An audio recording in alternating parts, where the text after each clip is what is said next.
Hello my dear students, आज हम बात करने वाले हैं मल्टीप्लिकेशन ऑफ टू मैट्रिक्स। अगर दो मैट्रिक्स का मल्टीप्लिकेशन हमको करना है तो किन कंडीशंस का ध्यान हमको रखना है।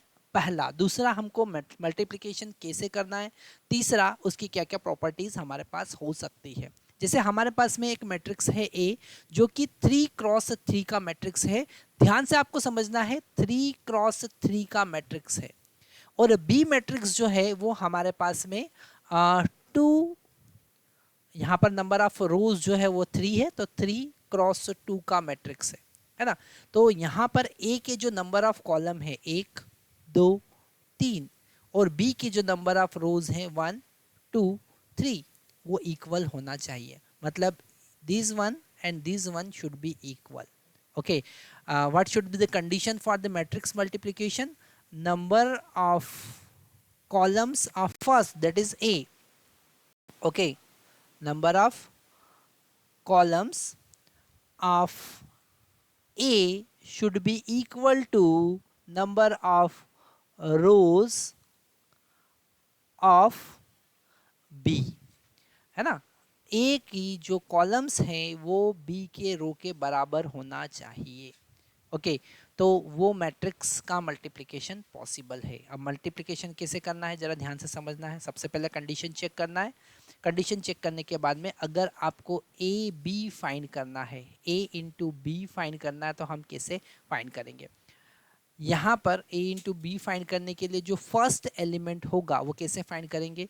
फर्स्ट एलिमेंट फाइंड करने के लिए हम फर्स्ट रो का, a की फर्स्ट रो का बी के फर्स्ट कॉलम के साथ मल्टीप्लाई करते हैं।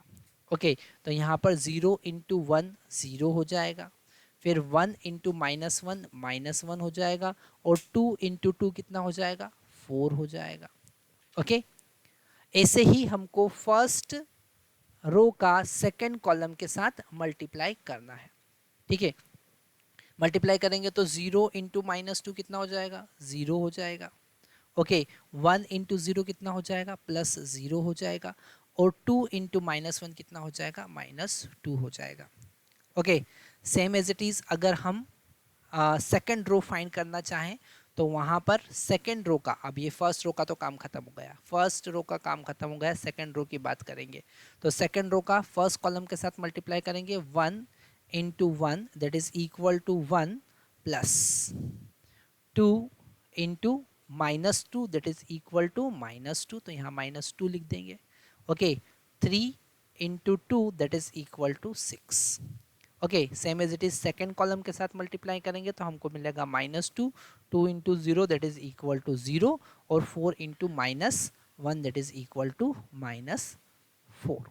ओके आगे मल्टीप्लाई करते हैं 2। अब हम थर्ड रो की बात करेंगे, तो सेकेंड रो का काम खत्म हो गया भैया, इसको रब कर दीजिए। अब हम बात करेंगे थर्ड रो की। तो ये जो थर्ड रो के एलिमेंट है इसका फर्स्ट कॉलम के साथ मल्टीप्लाई करेंगे तो 2 into 1 that is equal to 2, 3 into -1 that is equal to -3, and 4 into 2 that is equal to 8। Same as it is second column के साथ मल्टीप्लाई करेंगे तो दैट इज इक्वल टू -4, और 3 into 0 that is equal to 0, और 4 into -1 that is equal to -4।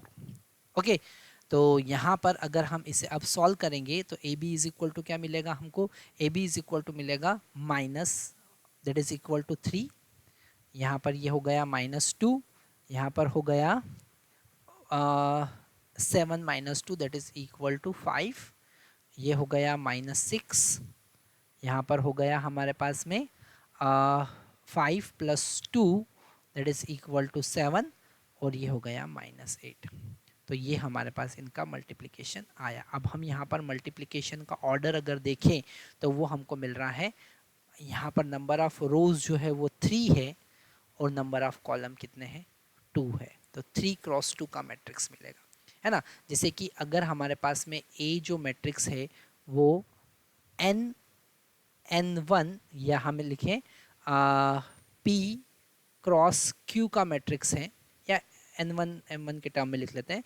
तो n1 × m1 का multiply अगर हमने किया, है ना, किसके साथ में, b जो कि है N2 क्रॉस M2 का, तो यहाँ पर सबसे पहले कंडीशन क्या होना चाहिए? कंडीशन होना चाहिए कि this M1 and this N2 should be equal. तो M1 number of rows of first is equal to number of column of second. ये हमारे पास पहला कंडीशन आया. सेकंड जो ए बी बनेगा वो किसका बनेगा? तो ए बी हमारे पास बनेगा, ध्यान से समझना है, ये जो दो बचे हुए एलिमेंट है उनका बनेगा N1, ये जो ए बी होगा वो होगा N1 क्रॉस M2 का. ओके, कैसा मैट्रिक्स बनेगा? N1 क्रॉस M2 का मैट्रिक्स बनेगा. जैसे यहाँ पर 3 क्रॉस 3 का मैट्रिक्स था और ये 3 क्रॉस 2 का मैट्रिक्स था, तो सबसे पहले 3 3 के बराबर हो गया और 3 क्रॉस 2 का मैट्रिक्स बना. कितने का बना? 3 क्रॉस 2 का मैट्रिक्स बना. तो यहाँ पर मैट्रिक्स मल्टीप्लिकेशन के लिए कंडीशंस याद रखना है, और जो रिजल्टेंट मैट्रिक्स है उसका ऑर्डर क्या है वो कैसे फाइंड करेंगे, ये भी डायरेक्ट क्वेश्चन आने के चांसेस होते हैं. अब हम मैट्रिक्स मल्टीप्लिकेशन की कुछ प्रॉपर्टीज देखेंगे. अगर हम प्रॉपर्टीज की बात करें तो पहला प्रॉपर्टी क्या है मैट्रिक्स मल्टीप्लिकेशन में? It is not commutative. Okay, it is not commutative. जैसा हमारे पास वेक्टर के कॉन्सेप्ट होते हैं कि A cross B is not equal to B cross A, same as it is A B is not equal to B A. Matrix commutative नहीं होता है. Matrix multiplication is not commutative. Okay, तो first property हमको ये याद रखना है कि A B is not equal to B A. Second, matrix multiplication is associative.